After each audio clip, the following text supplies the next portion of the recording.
Have you ever felt that connection between what you eat and how you really feel? Oh, absolutely. Not just energy, but mood, maybe even how clearly you're thinking. Definitely.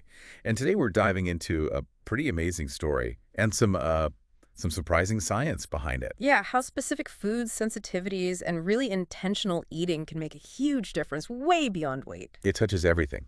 Allergies, pain, blood pressure, and like you said, especially mental clarity. It's quite foundational. Mm. But quick disclaimer first. This is all informational. It's not medical advice, so always talk to your healthcare provider. Good point. Always. So, our deep dive today really unpacks Ryan C's journey. Right. And his whole thing wasn't about how much he ate. No, it's about which foods and crucially how often he ate them. Exactly. And it could really change how you look at your own plate. It's a compelling story. Okay, so let's get into it. Ryan Chase, he struggled for what, decades? Yeah, decades. With all sorts of unexplained health problems. Like allergies that wouldn't quit, those awful migraines. High blood pressure too, mood swings, chronic pain. Yeah. It even affected his career, you know? Yeah. Wow.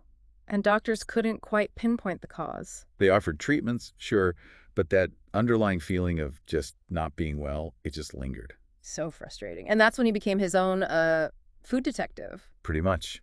He started meticulously tracking everything, trying to find the pattern. And what were some of the culprits he found? Some must have been surprising. Definitely. Through a lot of trial and error, he identified some real everyday things. Cola was a big one. Cola, just regular soda. Specifically the phosphoric acid in it, and also those added inorganic phosphates you find in lots of processed foods. Huh, okay. What else? But also really common stuff, wheat, oats, certain meats, sugar, dairy. They were all sort of silently working against him. So how did he confirm these were the triggers? He systematically cut them out Mm.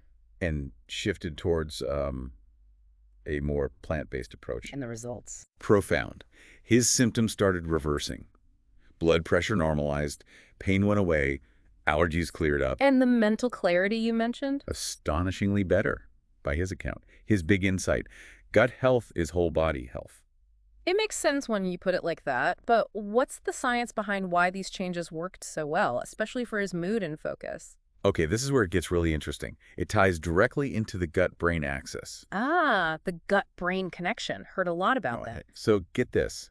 90% of your body's serotonin, the feel-good chemical, Yeah. it's made in your gut. 90%. Wow. So your food choices aren't just about digestion.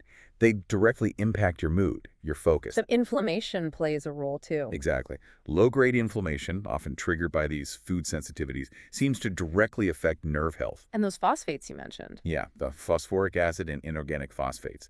They were strongly linked to his fatigue and brain fog. Well, they can essentially chelate or bind to essential minerals like magnesium or zinc that your nerves need to function properly. So like dimming the lights on your brain's communication. That's a great way to put it. It really underscores his point. Every bite sends a signal. You want them to be good signals. Okay, so how did Ryan translate all this into his intentional method? Is it super complicated? Not really. It's more about listening, tuning into your body. Like being your own detective again. Precisely. The steps are pretty straightforward. Track your meals and symptoms carefully. Notice any patterns. Right. Then, if you suspect a food, you eliminate it. Maybe for 2 or 3 weeks. And then? Reintroduce it slowly, see how your body responds. It's very personalized. It sounds powerful. But, our results, like Ryan's typical, what about links to other, maybe more serious health issues?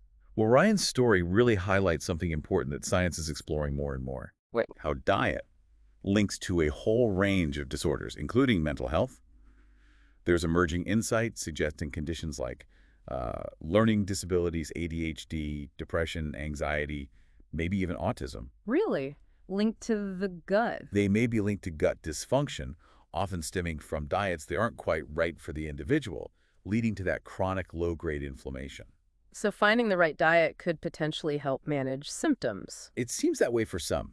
Many people report fewer symptoms on what's called a few foods diet, which kind of echoes Ryan's approach. But there's a catch, right? You can't just cut out whole food groups without thinking. Exactly. That's the important nuance. Broad elimination diets can reveal triggers and reduce inflammation, absolutely. But they can also lead to nutritional gaps if you're not careful. So talking to a dietitian or nutritionist is probably a good idea. Definitely a pro tip to make sure you're still getting balanced nutrition while you investigate. Makes sense.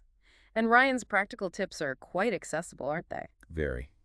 Start small, swap soda for unsweetened tea, try a meatless Monday. And become a label detective. Yes, read those labels. Look for hidden phosphates, dyes, extra sugar.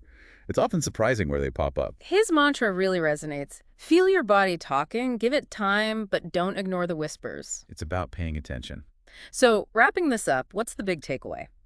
Food is clearly about so much more than just taste. It's fundamentally about how you feel, how you think, how you show up every day. Whether it's allergies, fatigue, that annoying brain fog, or just wanting to feel your absolute best. Intentional eating, becoming that food detective for yourself, it really could be a game changer. A powerful thought.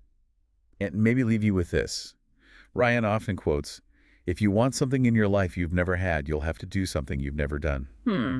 So thinking about his journey, what stands out to you? What's one small step you could take, maybe this week, to start listening to your own body's whispers?